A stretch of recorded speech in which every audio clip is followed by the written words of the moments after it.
Today we have a team meeting. It's actually rare we all get to sit together because we live in different parts of the UK. But we've come together today to sit down and work out our planned progress, where we're going as a media company, what our next targets are, what we're filming next documentaries. Now, episode 6 of The Rape of Britain. You may have seen the first 5 episodes. You may have seen our previous content. If you haven't seen our films, they're at trfilms.co.uk. We've done 10 feature-length documentaries. Now, the next one, which we're working on, is episode 6, which we need to work with today. Takes a lot of surveillance, a lot of investigation, and a lot of planning. Now, previously, last 2 weeks, I've been out to Israel. Why was it important to go to Israel? You get lots of accusations. You know, you go to Israel and you cover journalistically, you cover what's happening on the ground there, you ask questions of politicians, you go into communities, you speak to Muslims on the ground, and you get Israel first. Oh, Israel first. Yeah, you know what? Forget the last 15 years, being on the streets of Britain, doing the 10 documentaries, being in 10 prisons. Forget all of that. Because you've journalistically covered Israel, then that means Israel first. Those same accusations have never come when I've gone to Poland, like I'm going to go to next week. When I went to Poland in 2015-16 and went on the ground at the largest protest or patriotic protest that Europe had ever seen prior to our ones now, yeah? But that was the previous one. No one made accusations that the Polish government are paying you or Poland first or anything like that. But why is it important for me to go to Israel? It was important because I understand that Israel is surrounded as we are now surrounded, yeah? And how do they live? How do they survive security issues? For example, when I first went in 2015 to Israel, I saw all the fortified bus stops. I knew then that's our future. What's your future look like now? What's your Christmas market look like now? So I went to ask lots of questions of how they deal, because bearing in mind there's a 20% Muslim population within the state of Israel. We're 5 or 6%. We're going to get to 20%. So I wanted to ask questions. I think it's important to understand that what's happening in many other countries, because they all affect us. No matter what you think, the mass immigration, the uncontrolled immigration, the population replacement, the jihad, it's happening to every one of our nations. Yeah. So we are better unified and working together and certainly understanding. Also, I think it's important journalism. So this week I'll be going to Poland with my good friend Dominic. Dominic's an MP from Poland. I'd say one of the fiercest and most bold and courageous leaders on the planet. And he's invited me there, which I'm very welcome to go.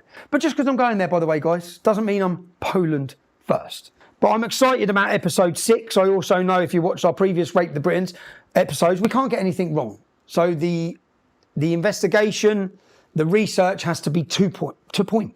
And it takes months and months. And I'll be honest, Kaz, I'm going to give you a shout out now. There's women who have been working in the background for months on this project. Because when we nail it, we have to be right. And we want to nail Labour. We're going to nail them. Okay? But that's our next project. All these things are happening. So today is an opportunity for me. I'm just giving you a brief where we're at as a media company. We're flying high. I think we got 13 million views in the last 4 weeks on our YouTube. We're number 47 in the world on X. We're back with a bang in the last 12 months. I think you will appreciate the professionalism there's in all of our video content. That's from our good friend who sat opposite me now, who has totally changed the credibility of our journalism and the way you view it. So we've got a great team, a team that has took a decade to find. It's been very hard finding people you can trust, you can work with, you can operate with. And at times I'm up and down like a yo-yo. I'm in prison, I'm not in prison, I'm in court, I'm not in court. I'm dealing with problems, family. All these issues have to counteract in the middle of our journalism. So this is just an update from me to thank you. If you've supported our work, anything you watch is because you contributed, you shared our content. If you're watching now, as I feel like we are riding a wave of nationalism, riding a wave of patriotism, and riding a wave of public support and a change in public opinion, well, none of that would have happened without the team I have and without you. So a thank you from me. People say, why is it important? Because so long as they can keep you as a fringe voice on your own street protest movement, it's a bit hard when you're sitting down with prime ministers, when you're sitting down with world leaders, when you're accepted by governments of many other nations. Yeah, it's pretty hard for the communist tyrants in power here to act like you're not credible anymore. Let's face it, we're viewed more credible on the world stage than Keir Starmer and his pathetic government. That's the reality of where we're at now. But thank you to everyone. Watch what we plan and watch what we succeed in next year. Unite the kingdom. That's the biggest thing for me. We're balancing the media, which is one attack, and then the street patriotism, nationalism and community and Cultural Revolution, which is another. Both work hand in hand. This one wakes the public up. This one gives them the evidence. This one lets them see the reality, whether it be grooming gangs, Hope Not Hate, the BBC, corrupt politicians. That's what we do here, which gets people awake, which then brings them to this, Unite the Kingdom. Coming again, so don't worry. I know people are getting inundated with people saying, mate, when's the date? Give us a date, give us a date. We want it to be a success. I hope you have been to all 4 of our last events. They've all been successful, right?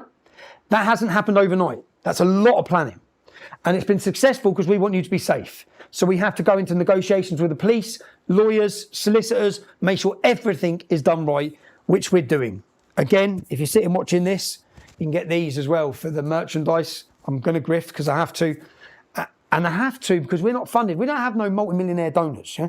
We don't, contrary to the nonsense you're told. Yeah? Hopefully soon we will. I beg we do. Yeah? But we don't. So nationwear.co.uk, any of this, if you want to buy any of my books, you can get them at trbooks.co.uk. Please watch our documentaries, trfilms.co.uk. We are second to none.